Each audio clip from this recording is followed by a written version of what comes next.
G'day and welcome back to the channel, Ginger Ninja's Movie Reviews. I am the Ginger Ninja and these are my movie reviews. Now, if you're new to my channel, thank you very much for tuning in, stopping by and checking it out.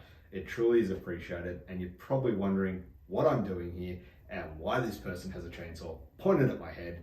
Well, I've decided I'm going to look at the trashiest films that I could find. Now, we started off on a kicker last week, which, you know, if you haven't seen it, go back, check that one out. That was an absolute riot. But this week, we're moving on to Hollywood Chainsaw Hookers. You can't get much trashier than that, can you? Well, let's see.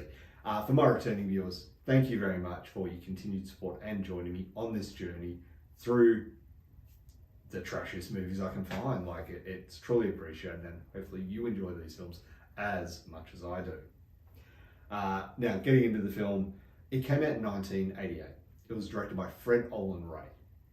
If you know anything about movies, you know fredolenray, classic director, and some of the, yeah. Anyway, I won't go into his filmography just yet. The film stars John Henry Richardson, Esther Elise, Michellebauer, linneaquigley, and Gunnarhansen.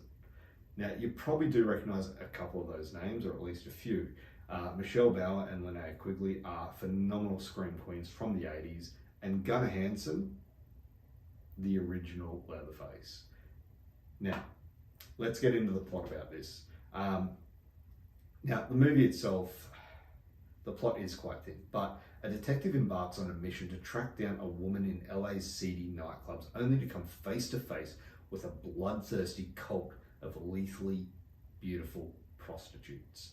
Is he the next victim of Hollywood's chainsaw hookers? Only one way to find out. Now, I will be discussing spoilers as I do, so if you haven't seen this one, go check it out. Actually, the spoilers are minimal in this because it is what it is. Now, this film falls squarely within the realm of low-budget, trashy horror cinema, and it makes absolutely no pretenses about it. It was released, as I mentioned, in 1988 and directed by fredolenray.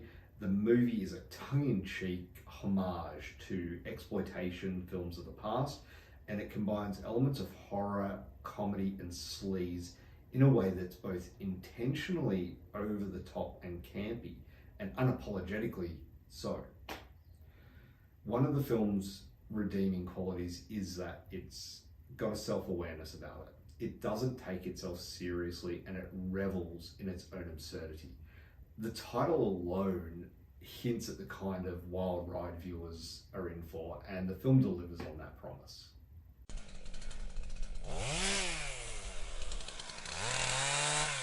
Now, let's talk about the cast. So, the cast of characters are a blast to watch and are clearly hamming it up and having fun with it. John Richardson's character, Jack, is a clear noir-esque throwback to the pulp detective films and novels, and Michellebauer is so over the top that it's hard not to enjoy her maniacal delight as a chainsaw-wielding hooker. linneaquigley, you know, if you've watched any of my previous ones, you know linneaquigley. But she delivers a performance that walks a fine line between campy and downright bewildering. But she brings a certain energy to a role that makes it fun to watch. We can't forget Gunnarhansen, the legendary Gunnarhansen, the original Leatherface from the Texas Chainsaw Massacre, who appears as the chainsaw worshipping cult leader. His acting's a little stilted, like the dialogue is quite wooden and forced. Yeah, it's not great, but it's good to see him in a role that's, you know, not Leatherface. It's a bit of a casting coup that might kind of leave you wondering if these actors lost a bet or simply took the gig for the sheer absurdity of it all.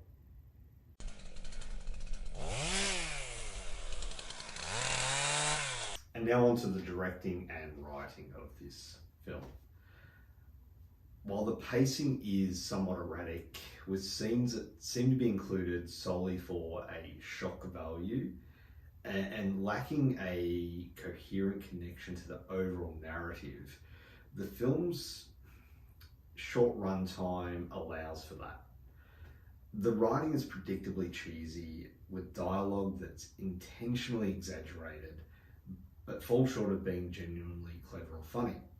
The narration from Jack Chandler, our main protagonist, is that very pulp noir detective trash talk with lines like, "You could have knocked me over with a pubic hair." You don't know whether to laugh out loud or cringe at it, or maybe a bit of both. The effects. Now, let's talk about special effects.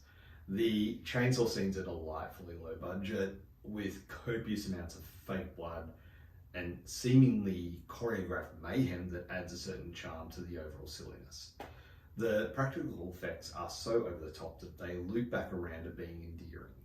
The blood being thrown about and the body parts flying around, which are comically exaggerated, but serve as a reminder of the film's intentional embrace of the ludicrous. Yeah, there are some really funny scenes, especially the opening scene with Michellebauer.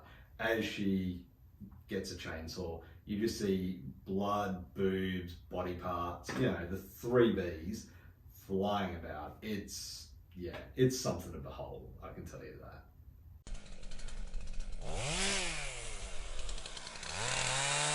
Ultimately, Hollywood Chainsaw Hookers is a niche film. It defies genre conventions and embraces its own peculiar brand of madness, and it now caters for a specific audience seeking a nostalgic trip through the low-budget horror offerings of the 1980s. For those that appreciate films that revel in their own absurdity, then this B-movie gem may just be your guilty pleasure. Overall, for a score, I would give Hollywood Chainsaw Hookers a 7 out of 10. So there you have it. Hollywood Chainsaw Hookers. Have you seen this film? What did you think of it? Have you seen it? Are you going to go check it out? Let me know down in the comments below. I want to hear your thoughts on this film. Am I way off? Am I right? What do you think? But anyway, stay tuned for next week, because obviously there will be more trashy horror cinema or trashy cinema coming. I will be having my Franchise Fridays. They're coming out. I've got my 60-second reviews between those two, so Wednesday and Thursday. Check them out. They're always a lot of fun. But look, thank you very much for watching. If you haven't already, please do like the video, subscribe to my channel for future content, and of course, if you hit that notification bell, you will be notified each time I do release a new video. Thank you very much for watching. Have a great day. Bye.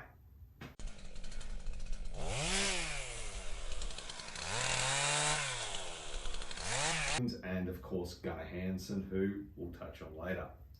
Now that sounded really bad shit. This film's short run time and the way it intentionally clasps onto the fuck